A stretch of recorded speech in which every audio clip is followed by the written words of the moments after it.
Prince Harry and Meghan Markle, an actress known for her role on Suits and seen this month on the cover of Vanity Fair, seemed to be on the brink of matrimony.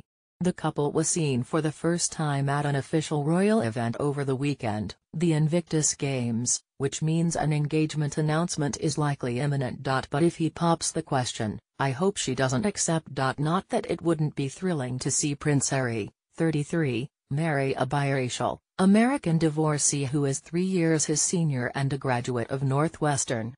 It would be. Markle seems like a fun-loving, interesting, talented human being. Unfortunately, these are qualities that can easily be stamped out, or at least severely tapped down, by becoming a princess. No one, surely, can forget how unhappy royal life made the spirited Princess Diana after she married Prince Charles in 1981. Before their divorce in 1991, her misery grew so deep that she developed an eating disorder. According to tapes published in the Daily Mail, she also engaged in a range of other self-harming behaviors, from cutting to throwing herself down the stairs. It would be nice to think that times have changed since Diana was chased by the paparazzi and driven into a tunnel 20 years ago, crashing and dying as their flashbulbs still popped.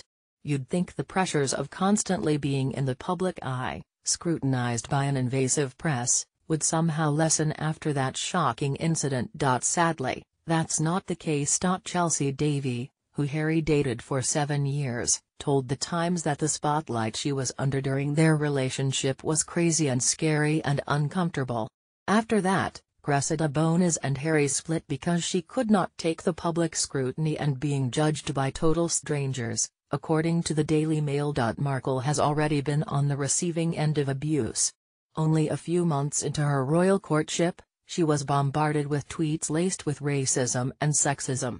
It was so bad that Kensington Palace had to issue a statement condemning the attacks, declaring, "Some of it has been hidden from the public, the nightly legal battles to keep defamatory stories out of papers, her mother having to struggle past photographers in order to get to her front door, the attempts of reporters and photographers to gain a legal entry to her home and the calls to police that followed, the substantial bribes offered by papers to her ex-boyfriend, the bombardment of nearly every friend, co-worker and loved one in her life.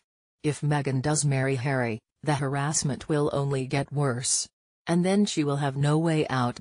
Because it's unlikely that Markle, who also appeared in the movies Horrible Bosses and Remember Me, will be able to continue acting. So far, there hasn't been a single female commoner who has married into the highest echelons of the Windsor family who has maintained a successful career. Sophie Rhys-Jones, who got hitched to Prince Edward in 1999, had a P.R. company before they met. But that business went kaput in 2015 after she made indiscreet comments about the in-laws, proving that business and royalty don't mix. Kate Middleton worked as a photographer and web designer for her family's party planning business before her marriage to Prince William in 2011, quitting shortly after they became engaged. Now that Kate has become a full-time duchess and mother of royal spawn, her sister, Pippa, who has no royal title, has taken the heat for trying to find gainful employment. Her book on party planning, Celebrate, was released in 2012 and panned by critics who claimed she was trying to capitalize on her royal connections. After being named a Vanity Fair columnist in 2013, Pippa gave it up. Friends told the Daily Mail she was reined in by Prince William.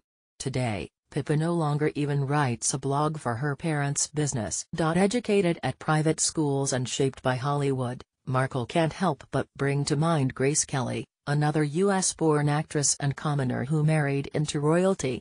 After Kelly wed Prince Rainier of Monaco in 1956, she was unable to continue acting and was reportedly disliked by many in the Principality for being American. As her friend Lee Grant told the Huffington Post, Grace was so lonely and unhappy. That's not to say that there aren't perks to being a royal. Marrying Prince Harry would afford Markle access to plenty of houses and jewels. But if they mean giving up the work you enjoy and dealing with constant needless vitriol, those houses and jewels come at a very high cost. Plus, she's on TV, she can already buy houses and jewels. Still, I'm all for true love. And for that I have a solution. If the royal family is as modern and evolved as it now claims to be, why don't Harry and Meghan just skip marriage altogether and simply live in sin? It would be in keeping with relationship trends in the UK. According to the Office for National Statistics, as of 2014, 1 in 8 British couples live together out of wedlock.